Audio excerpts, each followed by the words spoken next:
In this video, I'll show you how to set up game sharing on PS5 so that anyone using your console can access and play the games you've downloaded.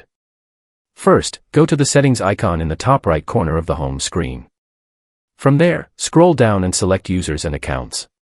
Next, head down to the other section and choose console sharing and offline play. This option allows anyone who uses your PS5 to play your installed games and media, even when the console is offline.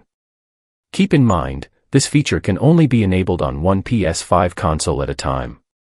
Unlike the older PS4 system where game sharing was more flexible, Sony has restricted this feature to prevent sharing across multiple PS5s. Also, enabling this on your current console will disable it on any other PS5 where it was previously activated. However, it won't affect your primary PS4 settings if you still have one.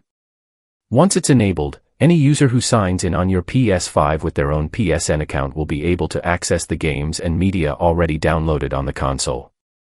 If you found this guide helpful, consider subscribing for more PS5 tips and tricks. See you in the next one.